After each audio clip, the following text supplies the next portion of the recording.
축복의 증거. 오늘 룻기 강의 제 10번째 시간으로서 룻기 제4장 7절에서 10절을 참고하시면 좋겠습니다. 만복의 근원은 무엇인가? 룻은 보아스와 결혼을 하였습니다. 오늘 이곳에 오신 여러분에게 드리는 귀한 선물입니다. 그 선물은 복자입니다. 룻기 강의 10번째 시간으로서 축복의 증거를 보면서 오늘 우리는 이 룻기 10번째 공부를 하고자 합니다. 이런 말이 있습니다. 거짓은 모든 죄의 근본이요 진실은 만복의 근원입니다. 모든 것이 죄와임을 이해할 때 축복이 옵니다. 믿음과 축복은 하나님의 말씀을 듣는 데 있습니다. 사물은 있는 그대로 축복입니다. 선한 것이라야 올바른 것도 있고 완벽한 것이며 복받는 것입니다. 오는 것도 축복이며 가는 것도 축복입니다. 육체 안에 있는 것도 축복이며 육체를 떠나는 것도 축복입니다. 존재하는 것도 축복이며 무의 세계로 사라지는 것도 축복입니다. 우주 삼라만상 모든 것이 축복입니다. 자아가 사라지는 순간 거기에 축복이 있습니다. 진정한 복은 싸움이 아니라 나눔에 있습니다. 축복한다는 것은 무엇에 대하여 좋게 말한다는 뜻입니다. 축복, blessing, benediction.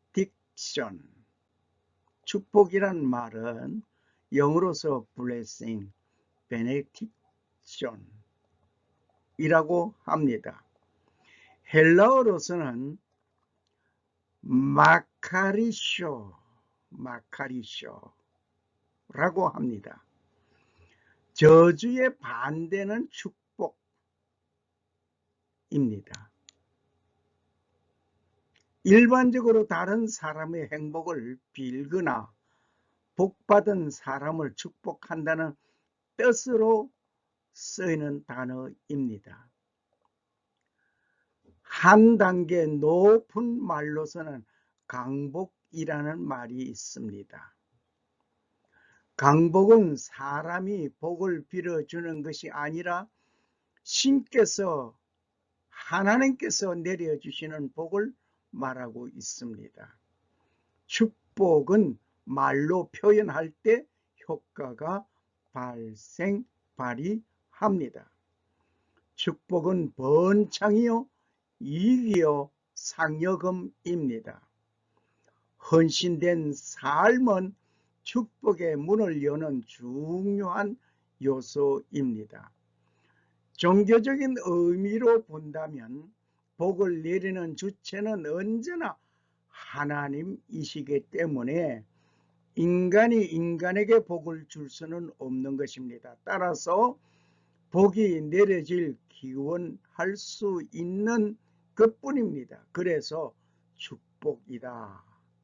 강복은 한자어로 풀어보면 복을 내린다라는 뜻으로 인간보다는 하나님이 주체가 되어 더 내려주시는 복을 의미하고 있습니다.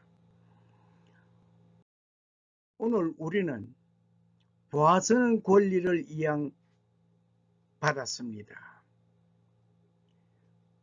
이에 기업 물을 자가 보아스에게 이르되 네가 너를 위하여 살아 하고 그 신을 벗는지라. 룻기 4장 8절의 말씀을 보았습니다.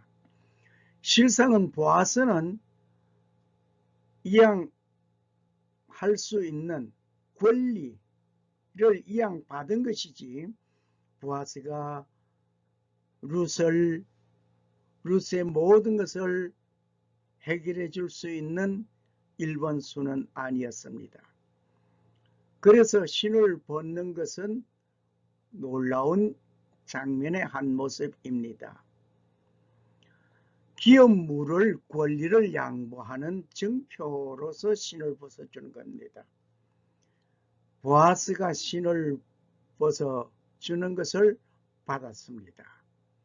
뭐예요? 그러고 하니 보아스는 이 권리 이양 받음으로 인해 가지고 그는 나오미의 모든 것을 회복시켜 줄 수 있는 자였습니다. 옛적에 이스라엘 중에 모든 것을 무르거나 교환하는 일을 확정하기 위하여서는 사람이 그 신을 벗어 그 이웃에게 주더니 이것이 이스라엘의 증명하는 전례가 된지라. 룻기 4장 7절 말씀이었습니다. 신발은 땅을 밟는 데 사용하는 것입니다. 신을 벗어준다는 것은 땅을 살 수 있는 권리를 양보하는 것입니다. 나오미는 이 일, 즉 보아스와 룻이 결혼하기 위하여 기도하던 자 중에 한 사람이었습니다. 너를 돌아본 자에게 복이 있기를 원하는 나오미의 기도였습니다. 룻은 누구에게 일한 것을 시므에게 모두 말씀을 드렸습니다. 오늘 일하게 된 한 사람의 이름은 보아스이니다. 나오미는 자부 룻에게 이르기를 여호와의 복이 그에게 있기를 원하노라. 그가 생존자와 사망자에게 은혜 베풀기를 그치지 아니하도다. 나오미가 또 그에게 이르되 그 사람은 우리의 건족이니 우리 기업을 물을 자 중 하나이니다. 룻기 2장 19절 20절 말씀이었습니다. 이렇게 기도하는 나오미에게는 지금 응답받은 중에 있습니다. 기도의 응답은 바로 이루어졌습니다. 보아스가 장로들과 모든 백성에게 이르되 내가 엘리멜렉과 기론과 말론에게 있던 모든 것을 나오미의 손에서 산 이래 너희가 오늘날 증인이 되었고 그렇게 제4장 9절 말씀이었습니다. 오늘 이 보아스가 룻의 남편이 된 것입니다. 보아스는 룻의 남편이 받아야 할 시부모의 가문의 기업을 무르게 된 것이라 말입니다. 이 일로 인하여 엘리멜렉과 기론과 말론에게 있던 모든 것을 사서 간직하게 된 것입니다. 보아스가 장로들과 모든 백성에게 이르되 내가 엘리멜렉과 기론과 말론에게 있던 모든 것을 나오미의 손에서 산 이래 너희가 오늘날 증인이 되었다 말입니다. 이 보아스는 모든 증인 앞에 이러한 말씀을 하셨습니다. 증인들을 세웠습니다. 보아스가 룻과 결혼하였습니다. 세상에서는 선하고 옳은 일을 하는 데에는 공연히 비난받게 되기도 합니다. 오늘날 많은 사건들 속에서 악한 사람은 그대로 승승장구하고 선한 말을 하는 자는 거저 조롱을 받는 일들이 많이 있습니다. 이 비난이 있는 것들을 무서워하지 않고 두려워하지 않고 옳은 일들을 못하는 자가 있어서 정말 안타까운 일들을 많이 보기도 합니다. 그런데 가능하면 비난을 받지 아니하도록 조건을 갖춘 후에 일을 하는 것이 좋겠습니다. 만일 비난을 받으면서 옳은 일을 강행한다면 비난하는 자와 화목할 수 없게 될 수 있는 일도 생깁니다. 비난하는 자가 옳지 않은 행동으로 범죄하게 하는 일이 될 수도 있습니다. 그렇게 되면 나에게 손해를 입히게 되는 일들도 있습니다. 이러한 면에서 보아서는 룻이라고 하는 이방 여인과 결혼한다는 그 비난을 받을 수 있는 상황 속에서 보아서는 모든 증인들 앞에서 행동한 것입니다. 비난의 화살이 모두 무너지는 것이었습니다. 그 절차는 율법을 준수하는 데 앞장서서 모범을 보여준 것입니다. 오늘 우리는 이러한 가운데에서 주님의 영광을 위하여서 증인들을 잘 세워놓는, 법을 잘 지키는 준법하는 자가 되어져야 될 것입니다. 형제가 동거하는데 그 중 하나가 죽고 아들이 없거든 그 죽은 자의 아내는 나가서 타인에게 시집가지 말 것이요, 그 남편의 형제가 그에게로 들어가서 그를 취하여 아내를 삼아 그의 남편의 형제된 의무를 그에게 다 행할 것이요, 그 여인의 낳은 첫 아들도 그 죽은 형제의 후사를 있게 하여 그 이름을 이스라엘 중에 끊어지지 않게 할 것이니, 그러나 그 사람이 만일 그 형제의 아내 취하기를 절개하지 아니하거든 그 형제의 아내는 그 성문 장로들에게 나아가서 말하기를, 내 남편의 형제가 그 형제의 이름을 이스라엘 중에 있기를 싫어하여 남편의 형제된 의무를 내게 행치 아니하나이다 할 것이요, 그 성읍 장로들은 그를 불러다가 이럴 것이며 그가 이미 정한 뜻대로 말하기를, 내가 그 여자 취하기를 절겨 아니하노라 하거든 그 형제의 아내가 장로들 앞에서 그에게 나아가 그의 발에서 신을 벗기운 그 얼굴에 침을 뱉을 것이며 이러기를, 그를 형제의 집 세우기를 절겨 아니하는 자에게는 이같이 할 것이며 이스라엘 중에서 그의 이름을 신 벗기운 자의 집이라 칭할 것이니라. 신명기 25장 5절에서 10절의 말씀을 우리는 보았습니다. 여기에서 형제가 동거하는데 장자가 아기 없이 죽었습니다. 그러면 그 아내는 동생에게 가야 합니다. 형수와 함께 또 만나야 합니다. 그것이 싫다고 한다면 이스라엘 중에서 그의 신벗겨온 자라 오히려 얼굴에 침뱉음을 받게 되고 신을 벗기게 되고 수치함을 당합니다. 형제의 남편, 형제된 의무를 행하여야 하는 것이 이스라엘 법이었습니다. 또 말론의 아내 모압 여인 룻을 사서 나의 아내로 취하고 그 죽은 자의 기업을 그 이름으로 잊게 하여 그 이름이 그 형제 중에 그곳 성문에서 끊어지지 않게 하매 너희가 오늘날 증인이 되었느니라. 룻기 4장 10절 말씀.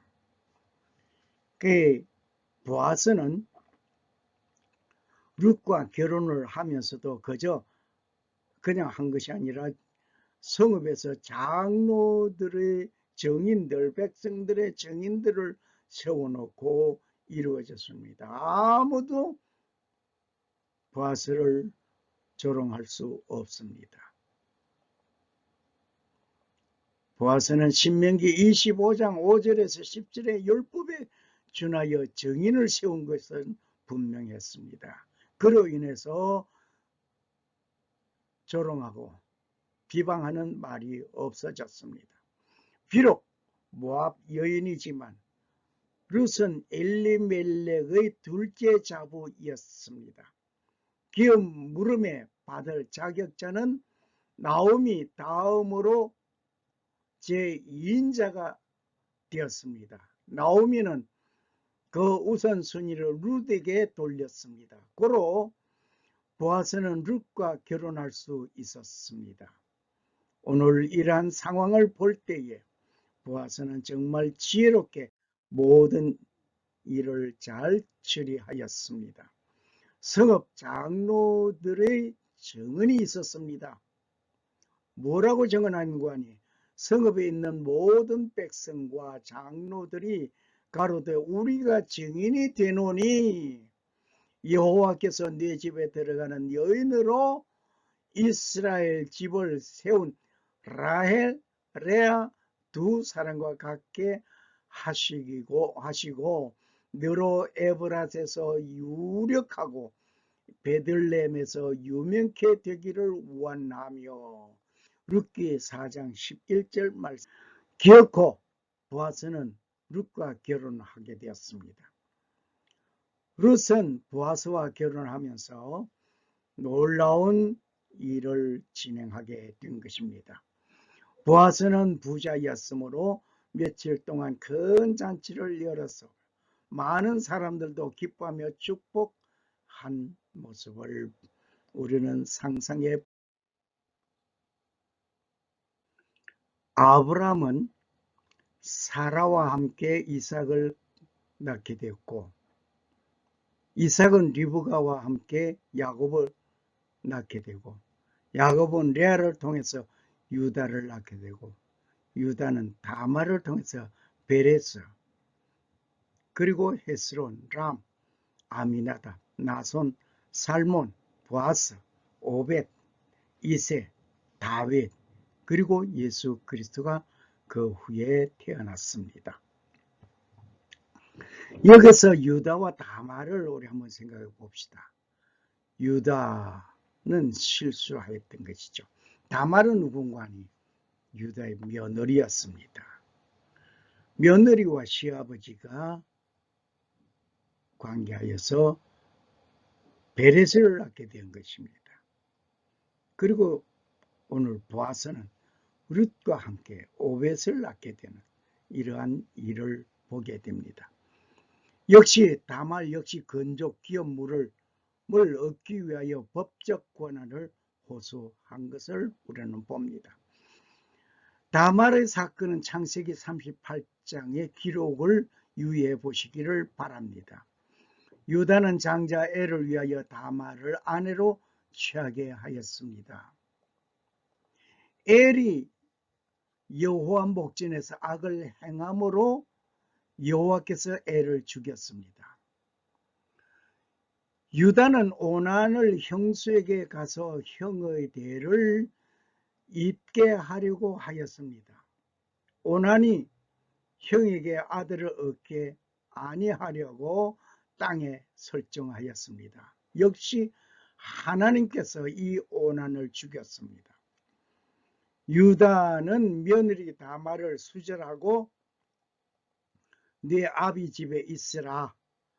내 아들 셀라가 장성하기를 기다리라 하였습니다. 그리고 얼마 후에 유다의 아내가 죽었습니다. 유다는 딥나로 양털 깎는 자에게 갔습니다. 유다는 그 마을의 창녀를 보고 그에게 갔습니다. 실상은 이 마을에 창녀가 없는 마을이었습니다. 그 후에 유다에게는 며느리 다말이 행음하여 아기를 가지었다는 소문을 듣게 되었습니다. 며느리를 끌어내어 불사르라고 명령을 합니다. 화형을 당하여 죽게 된 다말이었습니다. 다말은 최후의 그 묽은 임자로 인하여 잉태하였다고 진술합니다. 그 묽은 임자는 유다의 것이었습니다. 그 사건은 셀라가 장성하였지만 다말에게 보내지 아니한 결과로 건족법에 호소한 다말 사건이었습니다. 예수 그리스도 역시 보잘것없는 가문에서 태어났습니다. 목수 요셉의 가문이었습니다. 그러나 그는 온 인류를 구원하는 메시아이었습니다. 그리고 보잘것없는 나를 택하여 주셨습니다. 오늘 나의 일터 이곳에 나를 보내시고 하나님의 큰 일을 행하게 하려 하신 것입니다. 할렐루야. 룻과 같은 인물도 귀하게 사용하셨습니다. 여호와께서 이 소년 여자로 내게 후사를 주사 내 집으로 다말이 유다에게 낳아준 베레스 집과 같게 하시기를 원하노라. 룻기 4장 12절 말씀이었습니다. 오늘 좀 전에 들은 유다와 다말의 관계, 정말 불륜도 그런 불륜 없고 추잡하기 그지없습니다. 그러하지만은 그 후손 가운데 예수 그리스도가 탄생하신 것입니다. 네 부모를 공경하라. 그리하면 내 하나님 나 여호와가 네게 준 땅에서 네 생명이 길리라. 출애굽기 20장 12절 말씀. 룻에게는 기다리는 아름다움이 복이 되었습니다. 오늘 여러분과 나는 기다림의 아름다운 복에 축복받은 자가 되기를 원합니다. 샬롬.